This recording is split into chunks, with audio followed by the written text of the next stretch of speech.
Hello बच्चों, मेरा नाम शिखा है। लर्न स्मार्ट विद अशोक वकारिया के चैनल पे वेलकम। तो बच्चों, लास्ट हमने जो पढ़ा था सेट के बारे में, जिसमें हमने आपका equal set, unequal set, finite set, infinite set के बारे में पढ़ा था। उससे रिलेटेड हमने एक्सरसाइज भी करी थी। अब हम उसी को ही आगे बढ़ाते हैं और अगला टॉपिक आपका देखते हैं। तो हमारा जो नेक्स्ट टॉपिक है वो है सबसेट। सबसेट वो होगा, अगर मैं बात करूं सबसेट की, तो सबसेट जो रहेगा वो स्मॉलेस्ट पार्ट होगा किसी भी सेट का, या स्मॉल सेट होगा किसी भी सेट का। जैसे कि हमारे पास में इन्होंने बता रखा है कि consider the set X is equal to set of all the student in your school and set of all the student in your class as set Y। मतलब कि हमारे पास में कोई दो सेट दे रखे हैं, जिसमें से ये बोला है कि जो X है उसमें आपके स्टूडेंट आ रहे हैं पूरे के पूरे स्कूल के सेट आ रहे हैं, हमारे पास में बच्चे आ रहे हैं पूरे स्कूल के। ठीक है, इसमें सभी स्कूल के बच्चे जो हैं वो आ रहे हैं। और B वो वाला सेट है जिसमें सिर्फ स्टूडेंट आ रहे हैं आपकी क्लास के, ओनली क्लास के। तो देखेंगे, इसको ध्यान से समझने की कोशिश करेंगे। तो क्या हमारे पास में जो Y है सबसेट है X का, यहाँ पे X है, या A लेना है A ले लीजिए, कुछ भी ले लीजिए। क्या एक सबसेट है A का? मतलब कि हमें पता है कि क्लास क्लास क्लास से ही एक स्कूल बनता है। ऐसा तो नहीं है कि स्कूल से एक क्लास बनेगी। आप एक क्लास करोगे, दूसरी क्लास देखोगे, तीसरी क्लास देखोगे, सबको जब हम इकट्ठा करेंगे तो एक स्कूल बनता है। तो जो क्लास है वो स्कूल का ही पार्ट है, क्लास जो है वो स्कूल का ही पार्ट है। इसका मतलब कि Y is the subset of X, या A, मैंने A ले रखा है तो X लिखिए, A लिखिए, कुछ भी लिखिए, कोई प्रॉब्लम नहीं है, आपको सिर्फ समझना है। ठीक है बच्चों, अब आगे कहता है, आगे हम उसकी पढ़ते हैं, देखें क्या हमें और सीखने को मिलता है। We know that every element, जो अभी हमने बात करी है, we know that every element of Y, clear, जो कि स्टूडेंट हमारे क्लास के हैं, in your is also an element of X। Yes, क्योंकि क्लास से ही तो स्कूल बनेगा। जो बच्चे क्लास में है मतलब वो स्कूल में है। ठीक है, तो इसका मतलब कि Y is the subset of X। Y जो है एक छोटा सा पार्ट है किसका? X का, क्योंकि स्कूल ही हमारा जो है वो सभी क्लासों को मिलाकर बनता है। क्लियर है बच्चों? यहाँ तक आपको समझ में आया होगा कि सबसेट का क्या मीनिंग है, कि जो हमारा स्मॉलेस्ट जो पार्ट है वो हमारे पूरे एक सेट में आ रहा है या नहीं आ रहा है। तो इसको हम पढ़ेंगे कैसे, इसका सिंबल जो है वो इस तरीके से हमें शो करके दिया है कि इस तरीके से जब हम लिखेंगे उसको हम कहेंगे सबसेट है। मैं आपको लिख के बताती हूँ यहाँ पे, ऐसे ऐसे करके। ठीक है, द Y एंड X, इसका मीनिंग है, इसको हम पढ़ेंगे कि Y is subset of set X। Y is subset of X means कि इज कंटेन्ड इट, कि उसके अंदर आ रहा है, जो Y है वो X के ही अंदर आ रहा है, उसका मतलब है कि वो क्या है? सबसेट है। क्लियर बच्चों? आगे देखेंगे हम कि क्या दे रखा है और रिलेटेड टू सबसेट। ये जो सबसेट और ये सेट का जो टॉपिक है आपका, ये जरूरी नहीं है कि +1 की ही क्लास में आपका काम आना है, कि हमने +1 में पढ़ लिया है, मैंने उसको छोड़ दिया है या भूल गए हैं। इसको अब आगे भी आपके बहुत काम आएगा, जब तक आप ग्रेजुएशन या पोस्ट ग्रेजुएशन करेंगे। ये सेट का जो चैप्टर ऐसा है, हमेशा आपके साथ ही चलेगा। इसमें आपके जो वेन डायग्राम के क्या, वो तो आगे आएगा, पर वो भी आपके फ्यूचर में काम आएगा। तो इसको प्लीज ध्यान से समझिए, खास तौर पे ये सबसेट का जो टॉपिक है। अगला है, वही इन्होंने सबसेट को एक्सप्लेन करा है कि सबसेट क्या है। अब इस चीज को हम ध्यान से समझेंगे कि ये आखिरकार ये लाइन लिखी क्या है।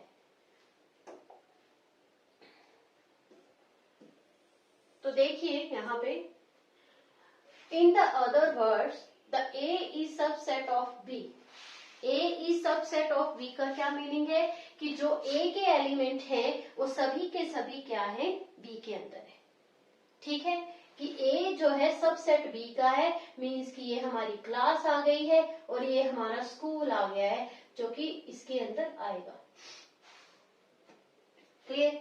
When ever a belongs to a कोई अनदर कोई सेट है एंड ए इसका एलिमेंट है। Clear? Then A is belongs to B, it is often that. तो बहुत ही ध्यान से समझना है। फॉर एग्जाम्पल, मैं आपको एग्जाम्पल लेके बताती हूँ।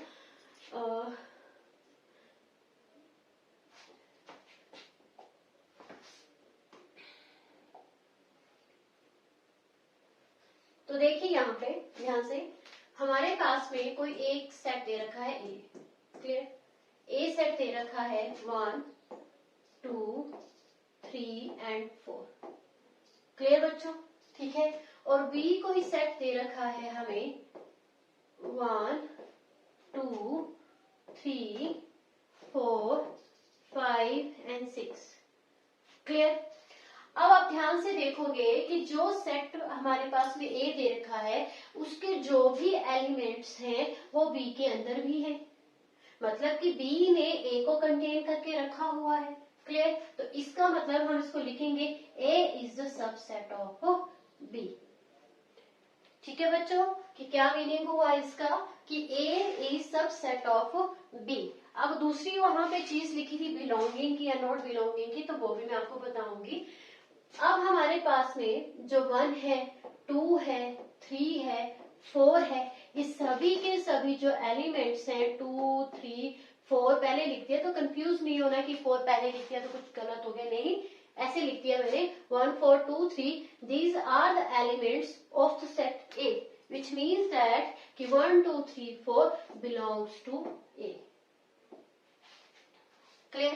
बिलोंगिंग का मैंने आपको बताया था कि बिलोंगिंग का मीनिंग है कि जो उसके अंदर है, जो उसके पास में है, उसको बिलोंग कर रहा है। मतलब ये जो एलिमेंट्स है इस सेट के क्या है, मेंबर है। क्लियर है? अब यहाँ पे मैं बात करूं, ये कह रहा है कि a is the subset of b, a is the subset of b. Other hand हमारे पास में 1 2 3 4 these member are also contain in b, means की 1 2 3 4 ये भी जो हमारा बिलोंग करेगा वो बी को करेगा, क्योंकि है तो है 1 2 3 4 5 4 तक जो है वो बी के अंदर आ रहे हैं क्योंकि इसके भी मेंबर है। मेरी बात आप समझ पा रहे हैं? सबसे पहले हमने एक सेट कंसीडर कर लिया है 1 2 3 4 एंड दूसरा सेट कंसीडर किया है 1 2 3 4 5 6, और हम लिख रहे हैं कि a is the subset of b, क्योंकि ए जो है वो सबसेट है किसका, बी का। ए जो है वो स्मॉल पार्ट है किसका, बी का। ठीक है? अब हमें ये बताना है कि 1 2 3 4 जो है ये जो मेंबर्स है ये किसको बिलोंग कर रहे हैं, सेट ए को। तो हम इसको इस तरीके से रिप्रेजेंट करेंगे कि 1 2 3 4 बिलोंगिंग टू ए। ठीक? अब हमारे पास में 1 2 3 4 ये भी तो बिलोंग करेंगे ना बी को, बिलोंग्स टू बी। अगर हम दूसरे तरीके से लिखे तो ये बी को भी बिलोंग करेंगे और ए को भी बिलोंग करेंगे। बस यही चीज हमें मेंशन वहां पे कर रखी है। क्लियर? कि क्या होगा हमारे पास में कि ए बिलोंग्स टू 1 2 3 4 मीन्स कि इसको भी इसके भी मेंबर है, बी के भी मेंबर है और ए के भी मेंबर है। अगर वही मुझसे पूछा जाए कि क्या बी एक सबसेट है ए का, उल्टा, क्या बी एक सबसेट है ए का, तो अब हम बात करें तो 1 2 3 4 तक तो बात तो चल रही थी, ठीक था, लेकिन बी के पास में 5 6 है, ए के पास में 5 6 नहीं है, तो हम लिखेंगे नहीं, b not is the subset of a. ठीक है? कि बी जो है वो ए का सबसेट नहीं है क्योंकि वहां पे जो दो मेंबर है या जो दो एलिमेंट है वो क्या है, मिसिंग है।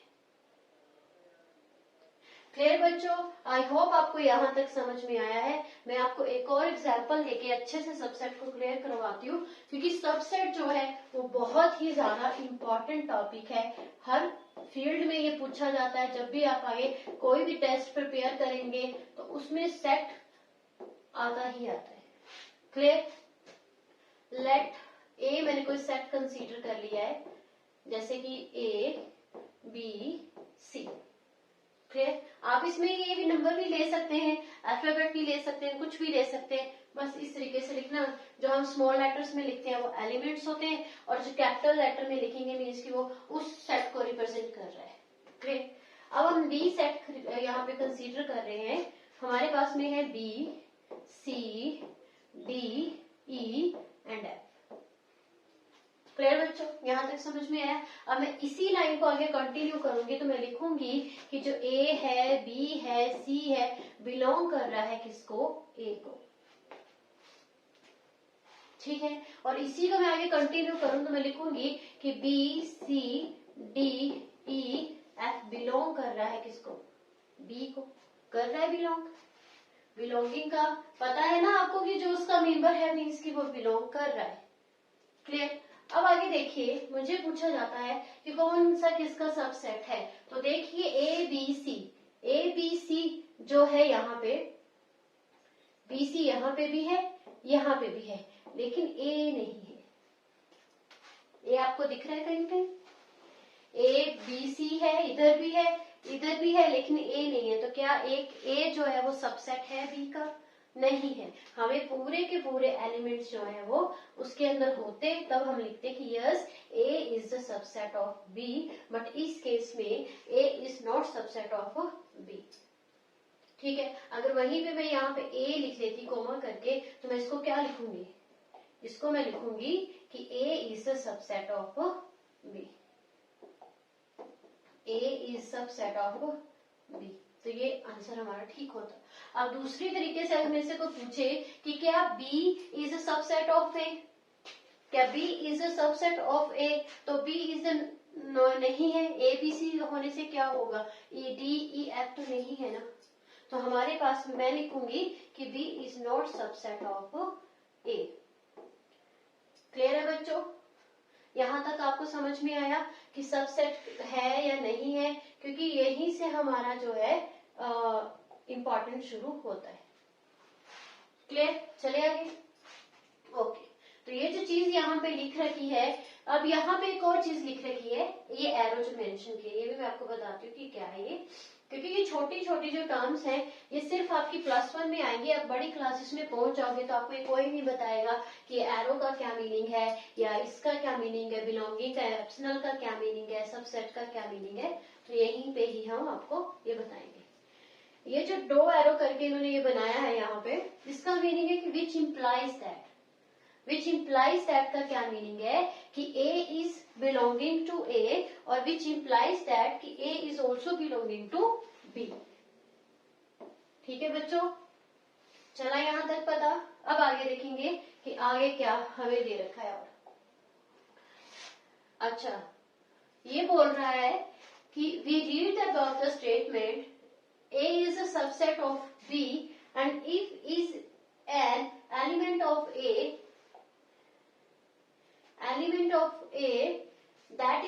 that A is also an element of B, and if A is not a subset of B, then we write A is not subset of B। जो अभी मैंने आपको एक एग्जाम्पल करके बताया, तो वही इन्होंने यहाँ पे हमें लिख के बताया कि अगर उसका एलिमेंट होगा तब हम उसको पढ़ेंगे कि A is a subset of B, अगर उसका एलिमेंट नहीं होगा तो हम पढ़ेंगे कि A is not a subset of B।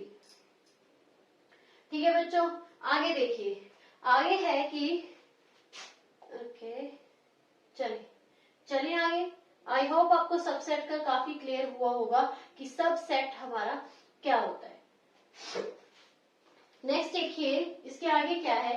बहुत छोटी छोटी सी टर्म्स है, लेकिन एक एक जो मार्क्स के हैं यहीं से कंप्लीट होते हैं। जब आपका पूरा कॉन्सेप्ट क्लियर होगा फिर आपको इजी के समझ में भी आएगा। देखिए नेक्स्ट लिखता है, ये कुछ इन्होंने कंक्लूड करके हमें कुछ रिजल्ट दिए हैं, जैसे कि क्यू जो है वो रैशनल नंबर है, हमें पता है रैशनल नंबर हमारा p बाय क्यू की फॉर्म में लिखा जाता है। ठीक है? Is a subset of the set R, where R is a real number होते हैं, and we write the Q is the subset of R।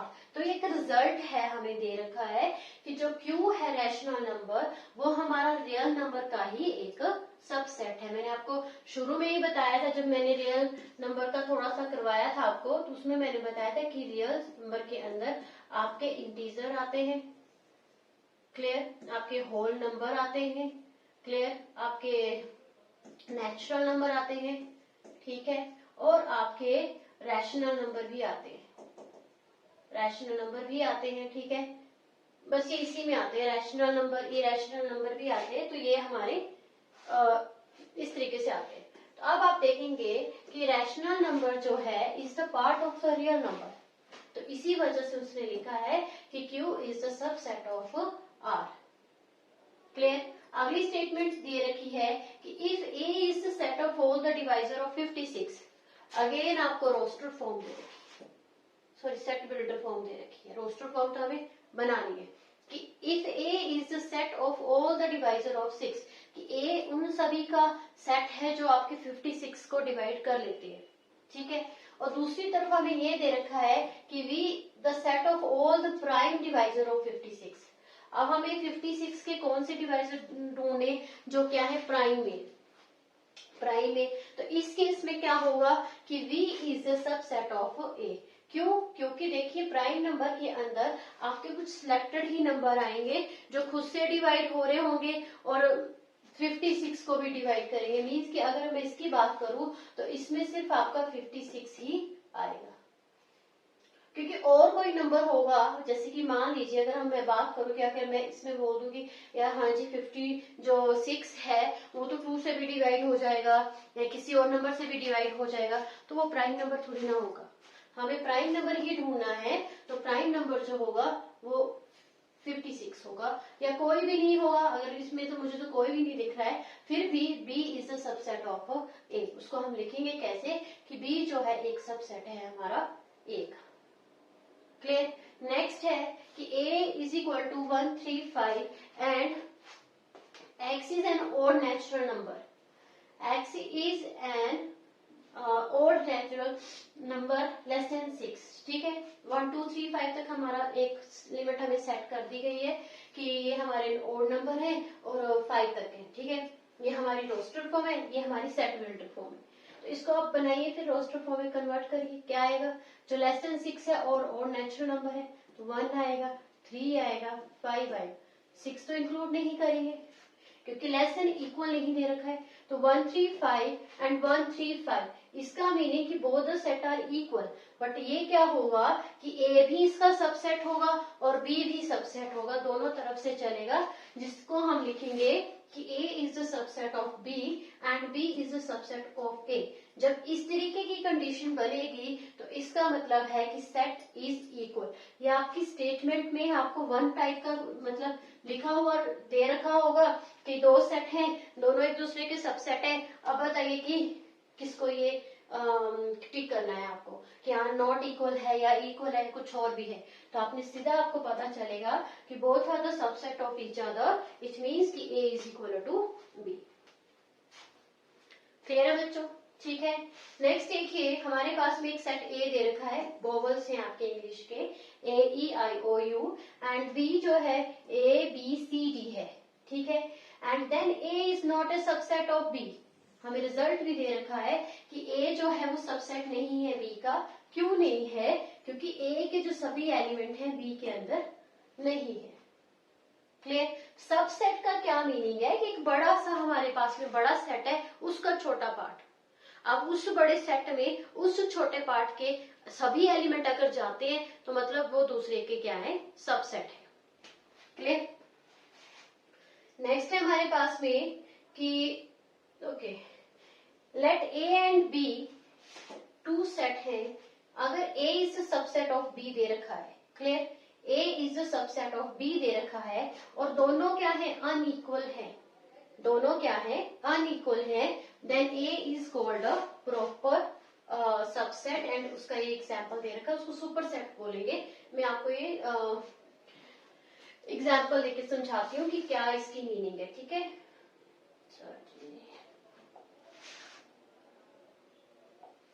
Okay, proper set या सुपर सेट, पहले उसने बोला है कि अगर हमारे पास में कोई A जो है वो सबसेट है किसका, B का, ठीक है, A is the subset of B and A is not is equal to B, ठीक है, तो इसका मीनिंग क्या है कि जो ए है वो क्या है, एक प्रॉपर सेट है।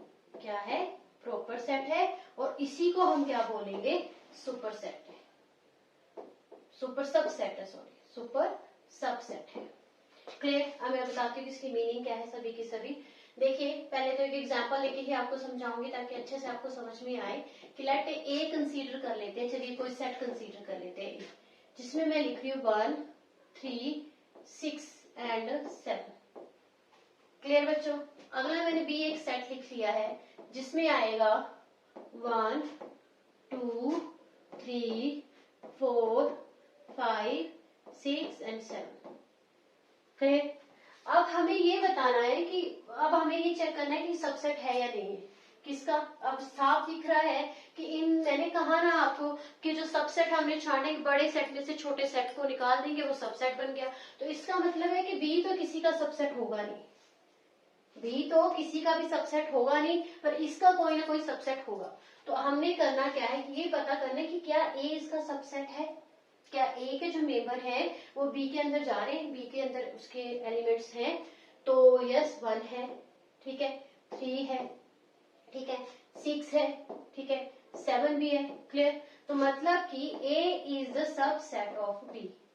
यस है, ठीक। उसी तरह से अगर मैं लिखूं कि B is not subset of a, ये भी क्लियर है, ठीक है। और तीसरी चीज हमें क्या पता चली कि a is not is equal to b, both are not equal. Equal set हमारे कब होते हैं, जब उसके एलिमेंट्स बराबर होंगे। अगर यहाँ पे आपका 4, 5, 6 भी होता, 4, 5, 7 या कुछ भी जो रह गया है वो भी होता, तो these two set are equally, ठीक है, इक्वल है वो दोनों के दोनों। तो ये हमें बात उसने बताई है कि जब इस तरीके की कंडीशन बनेगी कि हमारे पास में ये मतलब बिल्कुल तरीके से कि अनइक्वल रहेगा और सबसेट भी रहेगा, तब हम बोलेंगे कि ए जो है इज द प्रॉपर सेट। क्या है, ये एक प्रॉपर सेट है। और इस पूरी कंडीशन को बोलेंगे कि a is the superset, sorry super subset, subset of b. ठीक है बच्चों, यहां तक समझ में आया कि प्रॉपर सेट क्या है और सुपर सबसेट क्या है किसी भी टर्म का या बी का। ठीक, चले आगे।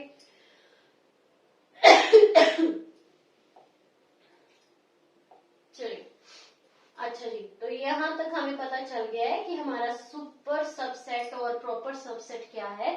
अब एक और टर्म यहाँ पे इन्होंने ऐड करी है, हाँ जी, b is called the superset. ठीक है, तो हमने वो जो कहा था आपको कि सब सेट है वो भी ठीक था, और यहाँ पे इन्होंने एक चीज ऐड करी है, मैं बताती हूँ आपको। देखिए जो भी हम पढ़ा रहे हैं ये ना सोचेंगे कि मैच नहीं कर रहा है तो गलत है, नहीं, ठीक है वो भी ठीक है, बट कई बार हमने स्टेटमेंट पूरी नहीं पढ़ी होती है। तो यहाँ पे आ जाएगा then A is called the proper set, जो मैंने अभी बताया आपको प्रॉपर सब सेट है। ठीक है, प्रॉपर सबसेट है, और बी जो है इसको हम सुपर सबसेट भी बोल सकते हैं। ठीक है, क्या है ये, प्रॉपर सबसेट है, सुपर सबसेट है, और सुपर सेट कौन सा रहेगा, बी रहेगा। ठीक है, फॉर एग्जाम्पल कि ए जो है 1, 2, 3 है, इज अ प्रॉपर सबसेट है किसका, बी का। प्रॉपर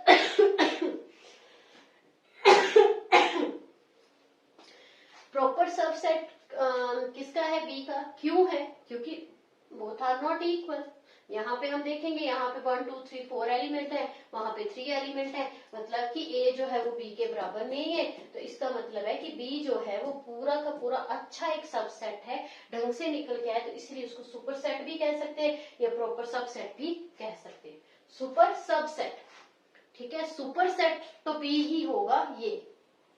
ठीक, सुपर सबसेट अगर मैं या प्रॉपर सबसेट की बात करूं तो वो आपका ए होगा। सबसेट कौन है, ए है, और बी जो है वो एक बड़ा सेट है। क्लियर, ये चीज आपने ध्यान रखनी है ना कि सेट है और सुपर सबसेट है, ये दोनों का मीनिंग अलग है। आगे प्रॉपर लगाओ या सुपर लगाओ कोई खास फर्क पड़ेगा नहीं। ए इज द सुपर सबसेट या प्रॉपर सबसेट ऑफ बी। ये कब, जब ये इक्वल नहीं होगा। क्लियर, इक्वल होगा तो उसका सुपर सबसेट नहीं होगा, प्रॉपर सबसेट नहीं होगा। If A is has a कोई सेट है, उसके पास अगर एक ही एलिमेंट है, if a set A has only one element, then we call it a singleton subset भी उसको बोलेंगे। उसको हम क्या बोलेंगे, जिस भी सेट के अंदर एक ही सिंगल एलिमेंट होगा, जैसे कि A है, तो उसको हम कहेंगे कि ये कौन सा सेट है, सिंगलटोन सेट है। ठीक है बच्चों, चलिए आगे। ठीक, अब हमारे पास में कुछ एग्जाम्पल्स इन्होंने दे रखे हैं कि उसको हम सॉल्व करके देखेंगे कि कैसे सॉल्व कर सकते हैं।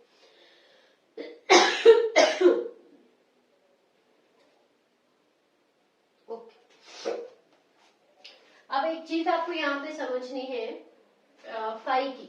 फाई आपको याद होगा, हमने लास्ट अभी चैप्टर में पढ़ा है, लास्ट सेशन में हमने पढ़ा है नल सेट। तो नल सेट जो होगा वो हर सेट का सबसेट होगा।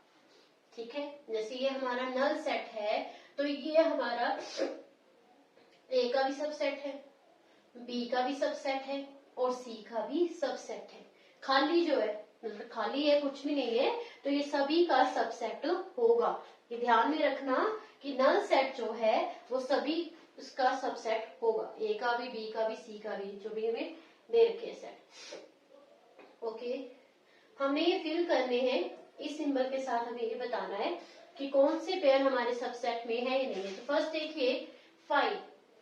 फाइव इज खाली, मैंने अभी कहा कि बिल्कुल एम्प्टी है, आपका नल है, वॉइड है। ठीक, तो ये जो सबसेट है बी का होगा। ए डैश बी, चेक करिए 1 3 1 5 9, तो a is not subset of b. नहीं है ना, सभी एलिमेंट 1 है बट 3 नहीं है, तो 3 इज उसका सबसेट कैसे होगा, नहीं होगा।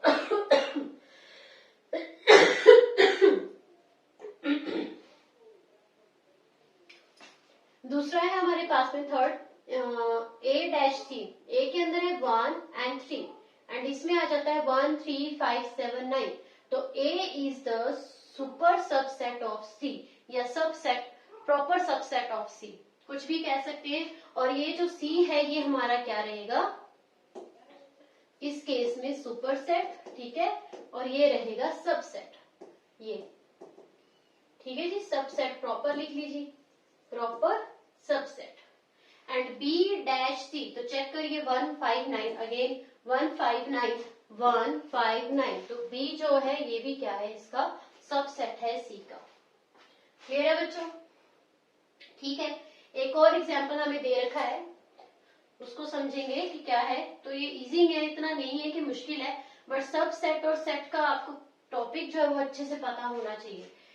लेट ए जो है वो हमें ये दे रखे हैं, आपके वोवल्स दे रखे हैं, a I o u, a b C d, b के एलिमेंट्स हैं।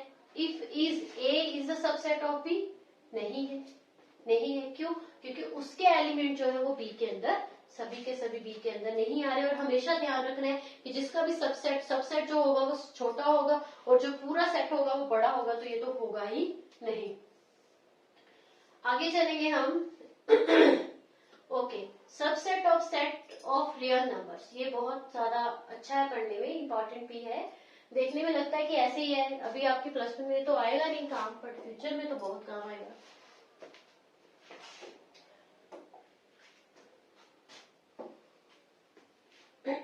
देखिए, ओके, ठीक है, हमें पता है जो नेचुरल नंबर्स होते हैं, नेचुरल जो नंबर्स होते हैं denoted by N, capital N, and चलते हैं 1 से लेके इंफिनिटी तक।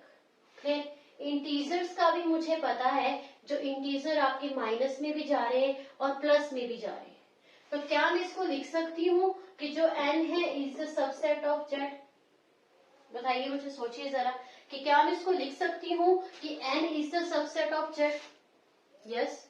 क्यों? क्योंकि हमारे पास में यहाँ पे इंटीजर्स भी दे रखे हैं, इंटीजर्स में हमें नेचुरल नंबर भी दे रखे हैं जो कि 1 से स्टार्ट होते हैं और अप टू इंफिनिटी तक जा रहे हैं। क्लियर? तो इसको हम ये नहीं लिख सकते कि z is the subset of n, क्योंकि नहीं है ना, माइनस की टर्म्स नहीं है, जीरो नहीं है, तो ये कंडीशन हम यहाँ पे डाल सकते हैं कि नेचुरल नंबर जो है वो सब सेट होते हैं हमारे इंटीजर्स के। अगर 1 मार्क का आ गया कि उसमें टिक करने को कह दिया कि n is a subset of z, n is not subset of z, इस तरीके से तो आपको पता होना चाहिए कि n जो है वो नेचुरल नंबर है और z जो वो इंटीजर्स है। इंटीजर में प्लस की भी टर्म्स आती है, माइनस की भी आती है, जिसकी वजह से कि n is a subset of z। Clear? Okay, आगे देखिए ये कुछ रिजल्ट हमें इन्होंने निकाल के बताए, हम इसी को समझेंगे जो अभी मैंने आपसे बात करी है।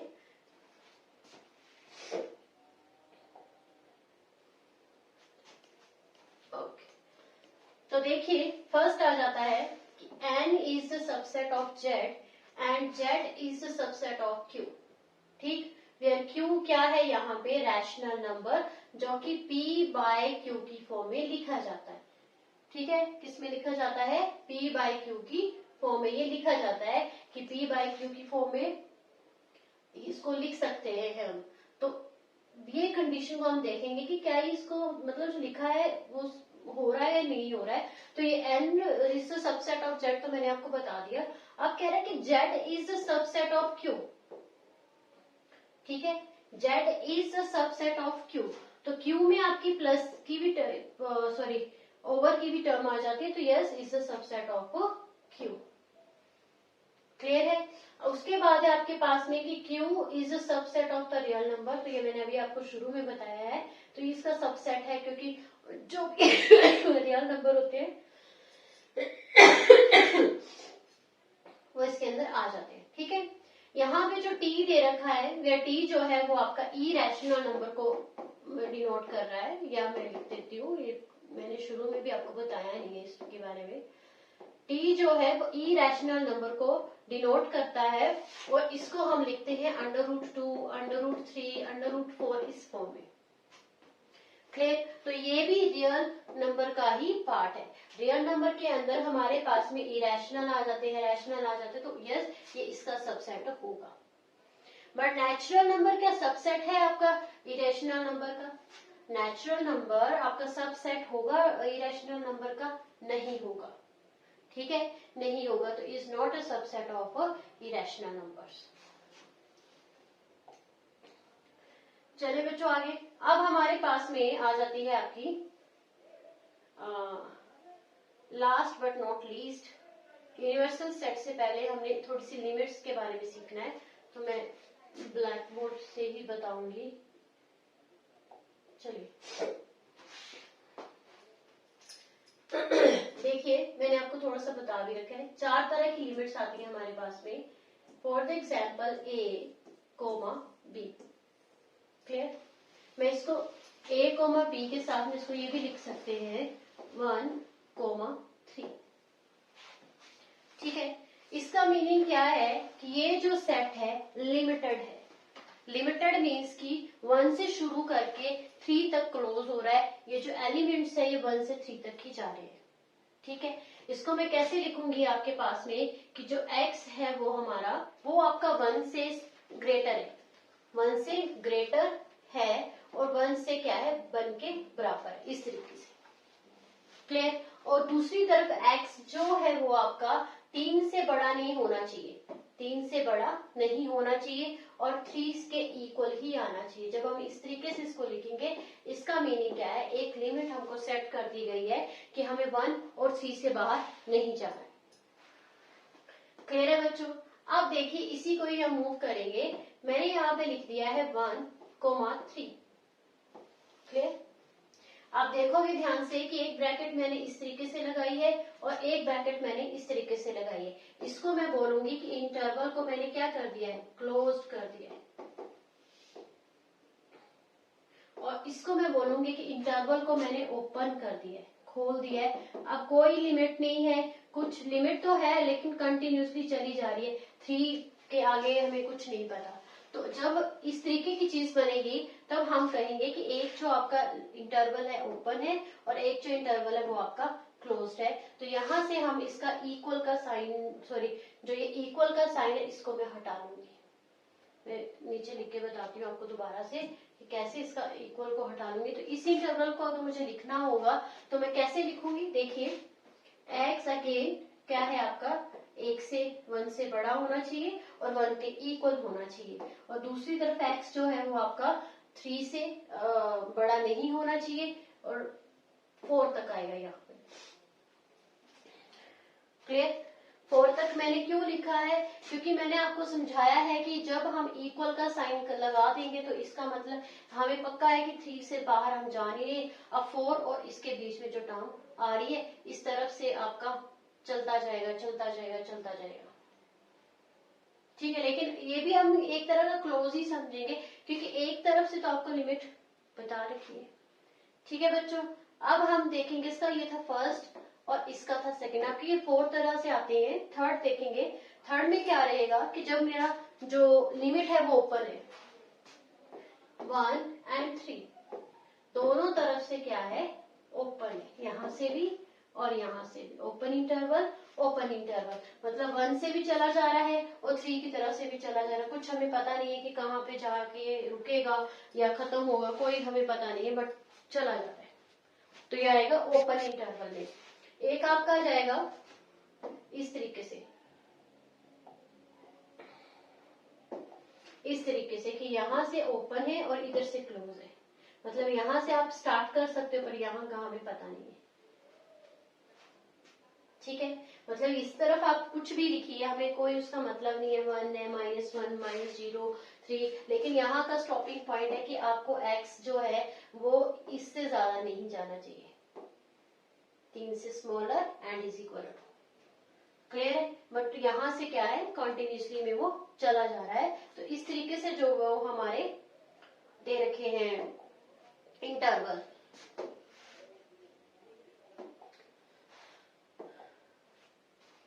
ओके, अब देखेंगे, देखिए अब मैं इधर से भी आपको बताती हूँ कि क्या इसका मीनिंग था। थोड़ा सा ही मैंने आपको एक्सप्लेन करा है, बट मेन जो चीज थी वो मैंने आपको बता दी है। यहाँ पे देखिए, ये देखिए, ये यहाँ पे जो फर्स्ट आएगा हमारे पास में, ये वाली जो चीज है ये ओपन इंटरवल है। ओपन इंटरवल मीन्स कि यहां से भी चली जा रही है, यहां से भी चली जा रही है, मीन्स कि लेस देन है, less than, greater than, equal का साइन नहीं है, ठीक है। इक्वल का साइन नहीं है तो ये आएगा यहाँ पे। और ये जो है ये क्लोज्ड इंटरवल है, ठीक है। ये हमारा एक साइड से क्लोज है, एक साइड से हमारा ओपन है, क्लियर। और यहाँ पे जो ये चीज है एक साइड से क्लोज है और इस तरफ से हमारी ओपन है। तो ये हमारे 4 तरह के इंटरवल आए जाते हैं। ये इंटरवल का काम क्या है, ये हमारी लिमिट सेट करता है कि आपको कहाँ से कहाँ तक जाना है, कितना जाना है। मीन्स आपको कुछ ज्यादा करना नहीं है, आपको सिर्फ इसकी ब्रैकेट को अच्छे से अंडरस्टैंड करना है कि किसका क्या मतलब है। फिर जब ये आगे और तरीके से हम पढ़ेंगे, जब इसका चैप्टर या कुछ भी से रिलेटेड आएगा, बट खास तौर पे आपको यही ध्यान देना है कि इस ब्रैकेट का क्या मीनिंग है और इस ब्रैकेट का क्या मीनिंग है, कि इसमें आपका इंटरवल क्लोज्ड है और इसमें आपका इंटरवल ओपन है। मेनली आपको यहाँ तक सिर्फ इतना याद रखना है कि मतलब क्लोज में क्या होता है और ओपन का सिंबल याद रखना है, ठीक है। अब हम उसको डिटेल में समझते हैं क्योंकि बहुत इंपॉर्टेंट है ये। तो यहाँ पे एक स्टेटमेंट दे रखी है, एग्जाम्पल दे रखा है, that set x belongs to R and -5 less than x and less than is equal to 7। तो जहां पे भी मैंने पीछे आपको बताया इक्वल का साइन होगा मतलब कि 7 तक आपका क्लोज है सिस्टम, क्लियर। और जहां पे इक्वल का साइन नहीं होगा मतलब कि -5 एंड इस तरीके से उसको मेंशन करेंगे। अब आपके दिमाग में एक चीज आ रही होगी कि हमें तो ये बताया गया था कि जब भी हमने लेस देन लेना है या कुछ भी लेना है तो इसका मीनिंग है कि हमने वो वाली टर्म नहीं लिखनी है, क्लियर। इक्वल वाली होगी तभी हमने लिखनी है। तो आपने स्टेटमेंट को भी ध्यान से समझना है। देखिए इसके अंदर क्या रहेगा, जब भी मेरा सिस्टम ओपन होता है, जैसे कि ये ब्रैकेट है तो ये ओपन को बता रही है और ये क्लोज को बता रही है, ठीक। क्लोज को ये बता रही है कि तुमने यहाँ पे जाके रुक जाना है, 7 से आगे नहीं बढ़ना, यहीं पे आके रुक जाना है, तुम यहीं तक लिमिट्स पुट कर सकते हो, क्लियर। लेकिन ओपन का क्या मीनिंग है कि यहाँ से वो चीज कंटिन्यूसली चली जा रही है, ठीक है। जैसे कि -4 -6 -7 -8 -9 10 ये अप टू इन्फिनिटी तक चल रही है क्योंकि ये जो आपकी लिमिट है ये ओपन है, क्लियर। अब यहीं पे अगर मैं यहाँ पे लेस देन इक्वल का भी साइन लगा दूंगी तो मैं इस ब्रैकेट को क्लोज कर दूंगी। ठीक है जी, जब मैंने इसको क्लोज कर देना है तो इसका मीनिंग है कि मुझे -5 से 7 के बीच में ही रहना है, ना ये यहां से चल रहा है ना ये यहां से चल रहा है, मेरी लिमिट यहीं पे क्लोज होगी है। क्लियर है। अब दूसरी तरफ जैसे यहाँ पे इन्होंने एक और अदर एग्जाम्पल यहाँ पे लिख के दिया है कि -3 less than x and less then 5, तो क्या होगा इसमें ये होगा कि इक्वल का साइन है, मतलब यहाँ पे सिस्टम मेरा क्लोज है और यहाँ से सिस्टम मेरा ओपन है। आपको क्वेश्चंस कैसे आएंगे, इस तरीके से कोई सेट वेल्डर फॉर्म दे रखी होगी और बोला जाएगा कि आप उसको इंटरवल में लिखिए, तो आपने इस तरीके से ही उसको मेंशन करना है। आपको सिर्फ याद रखना है कि जब लेस देन इक्वल का भी साइन आएगा मतलब ये वाला जो पोर्शन है ये क्लोज में आएगा, और यहाँ पे जब इक्वल नहीं है मतलब ये वाला जो पोर्शन है वो ओपन में आएगा। इस तरफ से जो टर्म है आपकी वो चली जा रही है, रुक नहीं रही है। क्लियर बच्चों, आई होप यहाँ तक आपको अच्छे से अंडरस्टैंड हुआ होगा कि क्या मीनिंग है इसका ओपन लिमिट का और क्लोज लिमिट का। ठीक है, अब देखिए लास्ट टॉपिक हमारा यूनिवर्सल सेट। आपको नाम से पता चल रहा होगा कि यूनिवर्सल सेट का क्या मीनिंग है। यूनिवर्सल सेट के अंदर क्या होता है, जिसमें सभी सेट आ जाते हैं, जिसमें सभी तरह के सेट आ जाते हैं, उसको हम कहते हैं कि ये सेट क्या है, हमारा यूनिवर्सल है। क्लियर। देखिए आगे इसमें लिखा भी है, क्या लिखा है कि okay, for the example, while the studying the system of the number and we are interested in the set of the natural numbers and it is subset such that the set of all the prime number, the set of all the even number and so forth, the basic set is called the universal set, which means that कि universal set वो set होता है जिसमें सभी तरह के set आ जाते हैं, जिसमें सब आ जाते हैं। मैं आपको करके बताती हूँ, जिसमें सभी सेट जो है वो हमारे आ जाते हैं।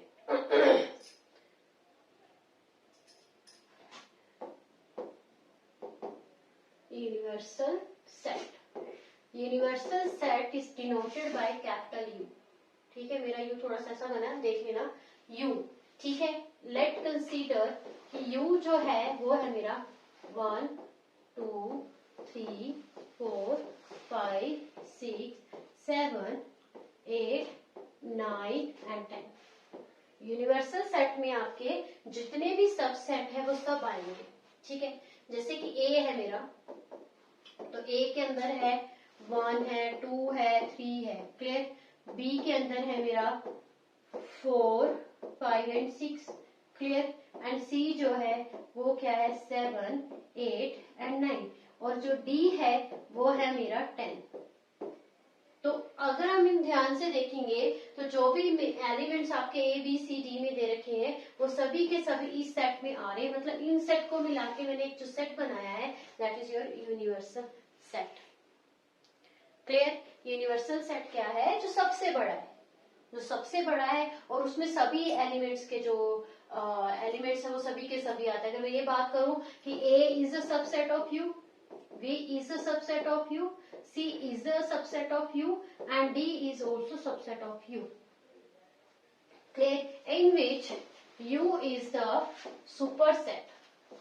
ऐसे क्या काम करेगा ये superset, and A, B, C, and D, these are the proper subset. These are the proper subset. Clear बच्चों?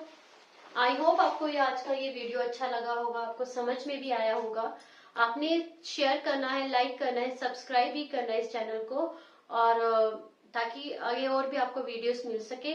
और लर्न स्मार्ट विद अशोक वकारिया की इस ऐप को डाउनलोड करके आप इसमें और भी वीडियो देख सकते हैं, जैसे कि फिजिक्स की, मैथ की, बायो की और केमिस्ट्री की, जो आपको फ्यूचर में हेल्प दे सके।